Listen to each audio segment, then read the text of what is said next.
Welcome to my channel. ఈరోజు సెషన్లో మనం రెడ్ ఒలియాండర్స్ అనే ప్రోస్ గురించి డిస్కస్ చేద్దాం. దీన్ని రాసినటువంటి రైటర్ వచ్చేసి రవీంద్రనాథ్ ఠాగూర్. సో రెడ్ ఒలియాండర్స్ అంటే ఇవి ఫ్లవర్స్ అన్నమాట.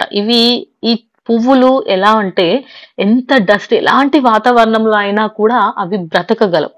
అలాంటి ఫ్లవర్స్ అంటే మనిషి కూడా ఎలాంటి పరిస్థితుల్లో అయినా జీవించాలి అని నిదర్శనాన్ని ఇచ్చే పువ్వులు అన్నమాట ఈ చెట్లు, ఈ పువ్వులు అనేవి. సో ఈ స్టోరీ గురించి మనం డిస్కస్ చేసే ముందు ఫస్ట్ గా ఆథర్ అంటే రవీంద్రనాథ్ ఠాగూర్ గురించి ఒక్కసారి చూద్దాం. If you see about the author, Rabindranath Tagore 1861-1941 అంటే ఈయన పుట్టింది 1861 లో, ఈయన చనిపోయింది 1941 లో. Was one of the India's greatest poets, dramatist and philosopher. So ఇండియాలో ఉన్నటువంటి ఎంతో మంది పోయిట్స్ లో ఈయన వన్ ఆఫ్ ది గ్రేటెస్ట్ అంట. అండ్ డ్రామాస్ కూడా ఈయనవి చాలా బాగుంటాయి. అండ్ ఈయన also philosopher. He was the first Asian to win the Nobel Prize for Literature in 1913. So 1913 లో ఈయన లిటరేచర్ కి నోబెల్ ప్రైజ్ వచ్చింది. అది వచ్చేసి ఈయననే ఫస్ట్ పర్సన్ అంట ఏషియాలో. అండ్ దేనికి వచ్చింది అంటే for his famous book of poems Gitanjali. So Gitanjali అనే బుక్ ఉంది, దాంట్లో అన్ని పోయమ్స్ ఉంటాయి అన్నమాట. సో ఆ బుక్ కి ఆయనకి నోబెల్ ప్రైజ్ వచ్చింది. Tagore's works include poems, songs, novels, essays, short stories and plays that express the spiritual and cultural essence of India. So, ఆయన రాసే పోయమ్స్ లో కానీ, సాంగ్స్ లో కానీ, నావెల్స్, ఎస్సేస్ అన్నిట్లో కూడా ఎక్కువ spiritual and cultural essence of ఇండియాని చూడవచ్చు. అంటే దైవాత్మికంగా అంటే భక్తి, అలాగే మన సాంప్రదాయాలు అన్నింటి గురించి అందులో ఎక్కువగా కనిపిస్తూ ఉంటాయి.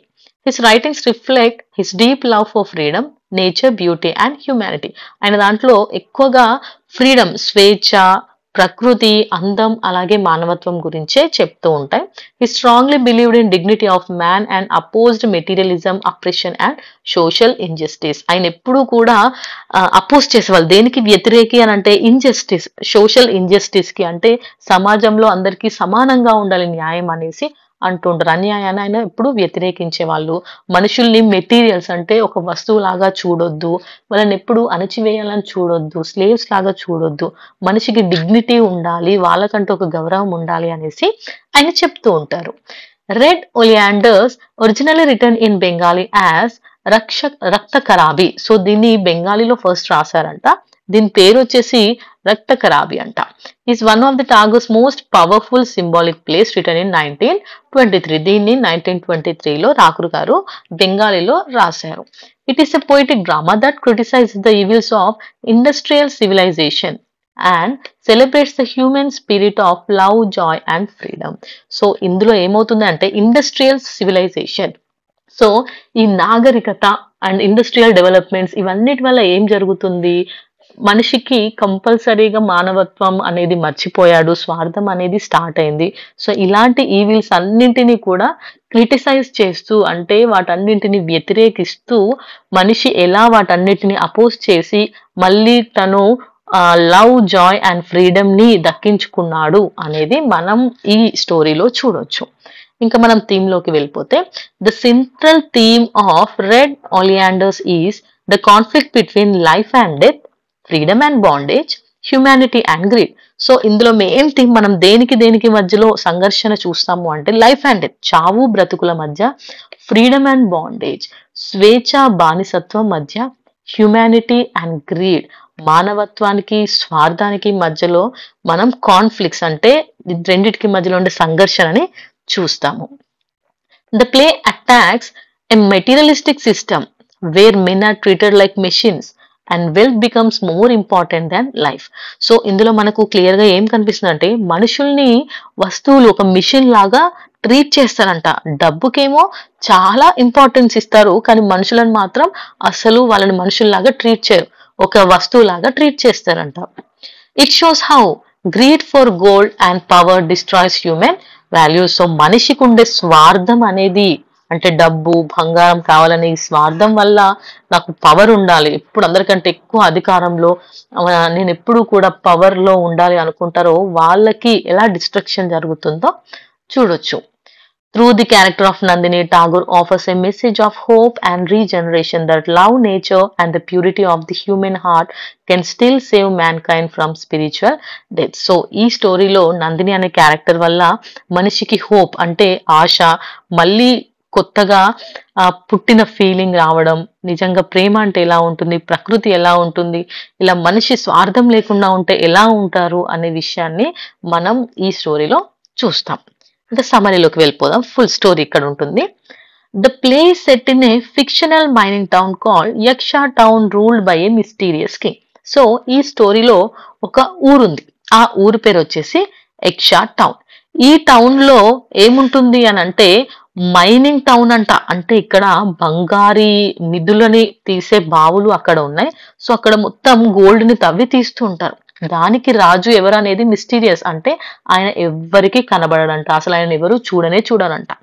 The town is rich in gold but poor in life. ఆ టౌన్ నిండా ఫుల్ బంగారం ఉంది, కానీ దేంట్లో లైఫ్, అక్కడ జీవితం అనేది లేదంట. This place is full of gold mines where men work like slaves under cruel supervision. So king ఎప్పుడు బయటికి రాడు, కానీ ఆయనకున్న అనుచరులు ఉంటారు కదా, వాళ్ళు చాలా క్రూయల్ వాళ్ళంట. అక్కడ చాలా గోల్డ్ మైన్స్ ఉన్నాయి, వర్కర్స్ ని ఎప్పుడు స్లేవ్స్ లాగా, చాలా బానిసల్లాగా చూస్తారంట. నథింగ్ బట్ ఇప్పుడు మీరు కేజీఎఫ్ చూసారు కదా, అలా చాలా రాక్షసంగా చూసేవాళ్ళు, చాలా కష్టపెట్టుకునే వాళ్ళంట. The people here have lost their freedom, happiness and human dignity. So ఆ ప్లేస్ లో వాళ్ళకి స్వేచ్ఛ అనేది లేదు, హ్యాపీనెస్ అనేది లేదు, డిగ్నిటీ, మర్యాద, గౌరవం అనేది అస్సలే లేదు. మీరు ఈ లెసన్ వినేటప్పుడు ఒక్కసారి కొంచెం కేజీఎఫ్ మూవీ గుర్తు చేసుకోండి, అలాగే అనిపిస్తుంది. They have no identity, no rest, no joy. So వాళ్ళకి రెస్ట్ అనేది లేదు, ఎప్పుడు పని చేస్తూనే ఉండాలి. వాళ్ళకు పేరు, గుర్తింపు అనేది లేదు. వాళ్ళకు సంతోషం, స్మైల్, హ్యాపీనెస్ అనేది అసలు అంటే ఏంటో కూడా వాళ్ళు పూర్తిగా మర్చిపోయారంట. They live as nameless slaves. ఒక పేరు లేనటువంటి బానిసల్లా బ్రతుకుతున్నారంట. They dig day and night for the king's greed. ఆ రాజు స్వార్థం కోసం పగలని రాత్రని చూడకుండా వాళ్ళతో పని చేపిస్తూనే ఉంటారంట. They do not see sunlight or hear the songs of birds. వాళ్ళకి సూర్యుని వెలుగు ఎలా ఉంటుందో తెలీదు, పక్షుల పాటలు ఎలా ఉంటాయో కూడా మర్చిపోయారంట. The workers are treated as tools not as human beings. ఇక్కడ వర్కర్స్ ని టూల్స్, ఒక పనికి వాడే వస్తువుల్లాగా చూస్తున్నారంట, మనుషుల్లాగా కాదు. The king rules them from behind close doors unseen and untouched by the sufferings of his people. So ఈ రాజు క్లోజ్ డోర్స్ అంటే ఆయన ప్యాలెస్ లోనే ఉంటాడు, బయటికి రాడు, ఆయన ఎవరికి కనబడ్డు. ప్రజలు ఎంత బాధపడుతున్నారు, ఎంత సఫర్ అవుతున్నారని ఆయన అస్సలు చూడడంట. ఎవ్రీథింగ్ ఇన్ యక్ష town is mechanical, lifeless and oppressive. So అక్కడ ఏం చూసినా ఆ ఊరు ఎలా ఉంటుందంటే ఎలాంటి హ్యాపీనెస్ ఏం లేదు, ఒక జీవం లేనటువంటి ఒక ప్రదేశాన్ని చూసినట్టుగా ఉంటుందంట. This town becomes a symbol of modern industrial civilization where wealth and machines have replaced love, nature and humanity. So ఇది ఎలా ఉంటుందంటే ఇండస్ట్రియల్ సివిలైజేషన్ కి అదొక సింబల్ అన్నమాట.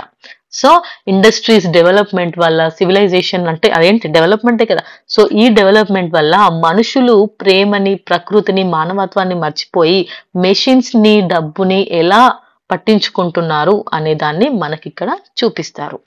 Into this dark and lifeless world enters Nandini, a beautiful and free-spirited young woman wearing a garland of red oleanders. So ఇలాంటి ఈ ప్రదేశానికి ఎలాంటి సంతోషం ఏమీ లేని, జీవం లేనటువంటి ఈ ప్రదేశానికి నందిని అనే ఒక అందమైన అమ్మాయి, ఫ్రీ స్పిరిటెడ్ యంగ్ ఉమెన్ అంటే ఆమె ఎప్పుడు స్వేచ్ఛగా, బానిసత్వం అంటే ఆమెకు అస్సలు నచ్చదు, స్వేచ్ఛగా ఫ్రీగా ఉండే ఒక అమ్మాయి garland of red oleanders, so red oleanders పూలతో చేసినటువంటి మాలని వేసుకొని అక్కడికి వస్తుందంట. Nandini is full of life, freshness and courage. ఆమె ఎలా ఉంటుంది అంటే ఆమె చూస్తే నిజంగా మనిషి ఇలా ఉండాలి అనేసి కనిపిస్తుంది. ఆమె ఎప్పుడు చాలా ఫ్రెష్, అంటే అసలు ఆమెను చూస్తే మనలో ఉన్న అలసట అనేది కూడా మనం మర్చిపోతామంట. అలా చాలా ఫ్రెష్ గా, యాక్టివ్ గా ఉంటుంది, చాలా కరేజియస్ అంటే ధైర్యవంతురాలంట. Her presence immediately changes the atmosphere. ఆమె ఎక్కడుంటే అక్కడున్న ఆ అట్మాస్ఫియర్ అంతా చేంజ్ అయిపోతుందంట. Wherever she goes, she spreads joy, hope and freedom. ఆమె ఎక్కడికి వెళ్తే అక్కడ అక్కడ తన చుట్టూ ఉన్న వాళ్ళందరితో సంతోషం, నమ్మకం అండ్ స్వేచ్ఛని ఇస్తుందంట.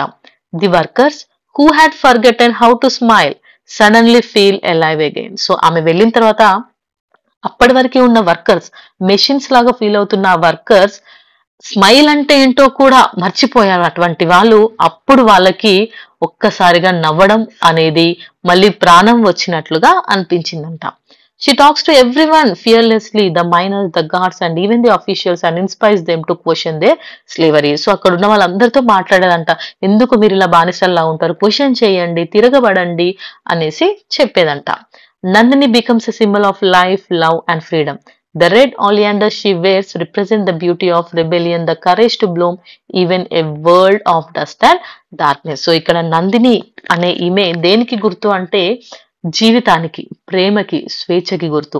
ఆమె వేసుకున్నటువంటి ఆ గార్లాండ్ మాల ఉంది కదా రెడ్ ఒలియాండర్స్ ది, అది కరేజ్ అంటే ధైర్యానికి, ఎలాంటి ప్లేస్ లో అయినా కూడా ఆ పువ్వులు పూస్తాయి అంటే మీరు కూడా ఈ డార్క్నెస్ నుంచి బయటికి రావాలి అనే వాళ్ళకు రిప్రజెంట్ చేస్తుంది. Nandini has come in search of her beloved Rajan who is among the workers.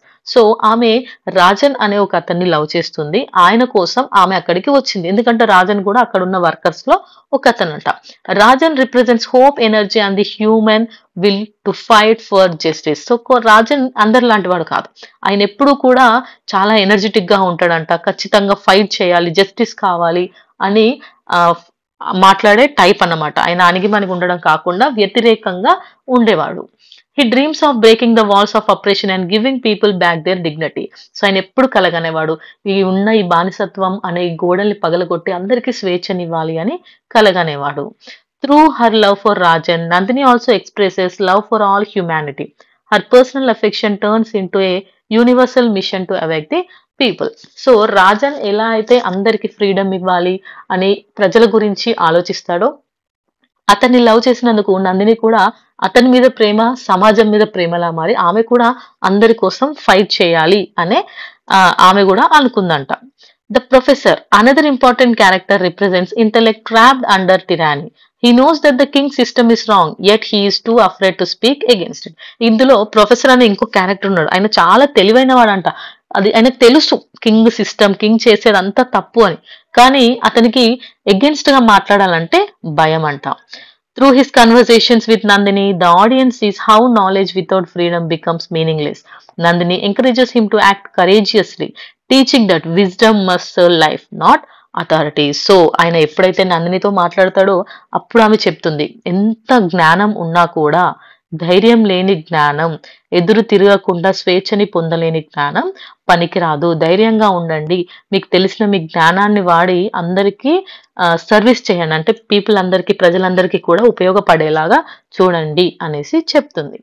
The king at last appears. So చివరిగా ఈమె వచ్చి ఇదంతా చేస్తుంది అనేసి ప్రజలందరూ కూడా మెల్లిగా అందరూ ఆయనకి ఇక్కడ ఎగెన్స్ట్ అవుతారు అనేది చేస్తే అప్పుడు ఆయన అపియర్ అంటే కనిపించాడు అనమాట. Midway through the play, he lived behind a huge metallic mask and forbids anyone from seeing his real face. So ఆయన ఎలా అంటే పెద్ద మొత్తం ఆయన చుట్టూ, ఆయన ఉండే ప్లేస్ చుట్టూ మెటల్స్ తోని గోడల్లాగా కట్టుకొని వాల్స్ అన్ని పెట్టుకొని, ఎలా అంటే ఎవ్వరు ఆయనని హామ్ చేయొద్దు, ఎవరిని ఆయన నమ్మడంట.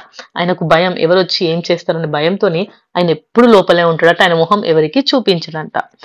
His world is one of the machines, gods and gold. So ఆయన ప్రపంచం ఏంటి అంటే ఆయన చుట్టూ ఉన్న మిషన్స్, అలాగే అతని చుట్టూ ఉన్న గాడ్స్, ఇంకా బంగారం, అంతే. ఆయనకి ఇంకే ప్రపంచం తెలీదు.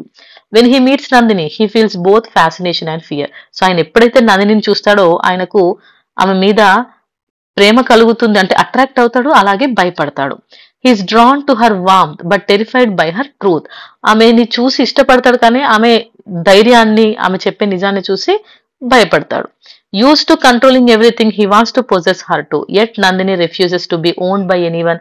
She tells him that love cannot exist in chain. So ఆమె ఏమంటుంది అంటే ఆమెను ఎలా అయినా పొందాలి, ఎందుకంటే అన్ని నా చేతిలో ఉన్నాయి, నందిని కూడా నా చేతిలోనే ఉండాలి అనేసి ఆయన అనుకుంటాడు. కానీ నందిని రిఫ్యూజ్ చేస్తుంది. ఆమె ఏమంటుంది అంటే ప్రేమ అనేది సంఖ్యల మధ్యలో పుట్టదు అనేసి చెప్తుంది. Their conversations form the heart of the play. So వాళ్ళిద్దరి మధ్యలో జరిగే సంభాషణ అనేది ఈ ప్లే అంటే ఈ స్టోరీకి మెయిన్ హార్ట్ లాంటిదంట. Nandini stands for spontaneity, joy and human heart. ఆమె ఎప్పుడు మానవత్వానికి, సంతోషానికి, స్పాంటేనిటీ అంటే ఎప్పుడు ఎలా ఉండాలో అలా ఉండే ఒక లైఫ్ ఉన్నటువంటి మనిషి. అలా ఒక సైడ్, ఇంకో సైడ్ కింగ్ చూస్తే ఎలా ఉన్నాడంటే పవర్, ఆర్డర్ అండ్ గ్రీడ్, వీటి కోసం తాపత్రయపడేవారు. ఇద్దరు కంప్లీట్ గా ఆపోజిట్ పీపుల్ అన్నమాట. Through their conflict, Tagore exposes how civilization has traded the living souls for lifeless wealth. So ఇక్కడ మనం క్లియర్ గా చూడొచ్చు, లైఫ్లెస్ వెల్త్ అంటే ప్రాణం లేనటువంటి వెల్త్ కోసం ఎలా అయితే మనుషుల జీవితాలని వాడుకుంటున్నారు అనే విషయాన్ని ఈ సివిలైజేషన్ చూపిస్తుంది మనకు. The king believes that he can buy happiness with gold, but Nandini shows him that his gold has turned to dust because it lacks love. So ఆయన ఏమనుకున్నారంటే బంగారం, డబ్బు ఉంటే ఏమైనా మనకు కొనుక్కోవచ్చు అనుకున్నాడు, కానీ సంతోషాన్ని కొనుక్కోలేడు, ప్రేమని కొనుక్కోలేడు అనే విషయాన్ని నందిని ఆయనకు అర్థమయ్యేలాగా చెప్పింది. When the king learns that Nandini loves Rajan, his jealousy turns into cruelty. So ఆయన నందినిని పొందాలనుకున్నాడు, కానీ ఆమె యాక్సెప్ట్ చేయలేదు. సో దాంతో ఆయనకి కోపం వచ్చింది. ఆమె ఆల్రెడీ రాజన్ని లవ్ చేస్తుంది అనేసి ఆయనకి ఇంకా ఎక్కువ జెలసీ కలిగింది. He orders Rajan's capture. Rajan however leads the miners in revolt, urging them to break free from slavery. So Rajan ఒక సైడ్ ఏమో ఎగెన్స్ట్ గా రివోల్ట్ చేస్తున్నాడు అనమాట. అందరూ కలిసి స్లేవరీ నుంచి ఫ్రీ కావాలి అనే ఉద్దేశంతో ఆయన ఒక సైడ్ రెబెల్ చేస్తున్నాడు. సో ఇలాంటి టైం చూసుకున్నాడు కింగ్ ఈయనని చంపడానికి.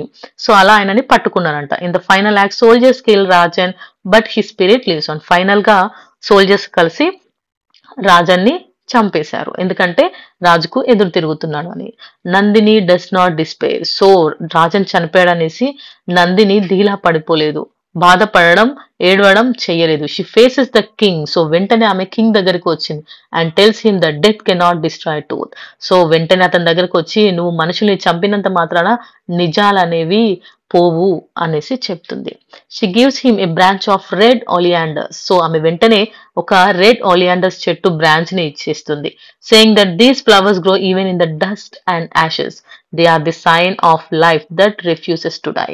సో నీలాంటి ఒక రాక్షసత్వం అయినటువంటి ఈ పాలనలో కూడా మనుషులు ఎలా బ్రతుకుతున్నారో ఈ రెడ్ ఒలియాండర్ ట్రీ కూడా ఎప్పుడూ పూస్తూనే ఉంటుంది. నువ్వు చంపాలని చూసినా కూడా అది చావద్దు.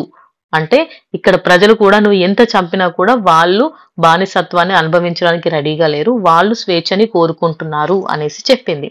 Her word strike the king's conscience. So అప్పుడు అవి అతని మనసుకు తగిలాయి అనమాట. అప్పుడు అతనికి అర్థమైంది. For the first time he realises the emptiness of his power. So తనకి పవర్ ఉంది, కానీ అది ఆ పవర్ వల్ల అతనికి ఏమీ తృప్తి అనేది లేదు అని తెలుసుకున్నాడు. The metallic walls begin to crumble. The sounds of the people's freedom fills the air. So అందరూ కూడా ఈ రాజన్ చనిపోయిన తర్వాత అందరూ చాలా మోటివేట్ అయ్యాను అన్నమాట. ఇలా జరిగింది, మనం కూడా ఎందుకు ఇలా స్లేవ్స్ లా ఇంకెన్ని రోజులు బ్రతుకుతాము బానిసల్లాగా అని చెప్పి అందరూ వచ్చి ఆ గోడల్ని బద్దలు కొట్టుకోవడం, ఫ్రీడమ్ కోసం ఫైట్ చేయడం చూశాడు. The play ends not with Nandini's defeat but with the awakening of humanity. Final గా నందిని రాజన్ని కోల్పోయి ఓడిపోలేదు, ఆమె చాలా సఫర్ అయిందంట పాపం ఈ స్టోరీలో. సో అయినా కూడా చివరికి మానవత్వం అనేది నిలిచింది. The Kings darkness is broken by the light of love and sacrifice. So ఒక క్రూయల్ కింగ్ యొక్క ఈయన చేసే ఈ ఆగడాలన్నింటినీ కూడా ప్రేమ, సాక్రిఫైస్ ఇవి రెండిటితోని మళ్ళీ అందరికీ కావాల్సినటువంటి స్వేచ్ఛని సాధించారంట. So this is the story of red oleanders. ఇంకా కంక్లూజన్ లోకి చూస్తే, in red oleanders Rabindranath Tagore presents a timeless message about the value of human freedom and danger of materialism. So ఇందులో మనిషి యొక్క స్వేచ్ఛ గురించి చూపించారు, అలాగే డేంజర్ ఆఫ్ మెటీరియలిజం, మనుషుల్ని మిషన్స్ లా చూస్తే ఎంత ప్రమాదము అనే విషయాన్ని కూడా చూపించారు. He shows that the blind pursuit of wealth and power leads only to spiritual death. So గుడ్డిగా డబ్బుని, అధికారాన్ని కావాలనుకోవడం వల్ల చివరికి వాళ్ళకు ఏమీ మిగలదంట. Thus, Red Oleanders is not just a social or political play. It is a symbolic and philosophical work about the eternal struggle between the forces of light and darkness. So ఇది just ఒక play కాదు, ఇది philosophical గా symbolic గా మనకు చూపిస్తుంది బయట ఎంత స్ట్రగుల్ అవుతున్నారు అధికారం వల్ల అనే విషయాన్ని, చావు బ్రతుకులు అనేసి, నెక్స్ట్ స్వేచ్ఛ కోసం, బానిసత్వం, ఇవి రెండింటి మధ్యలో మనుషులు ఎంత నలిగిపోతున్నారనే విషయాన్ని మనకు ఈ పోయెంలో రవీంద్రనాథ్ ఠాగూర్ గారు చాలా క్లియర్‌గా చెప్పారు. So, this is all about the answer red oleander. So, మనం నెక్స్ట్ ఆన్సర్‌తో మళ్ళీ కలుద్దాం. Thank you for watching my video. By by.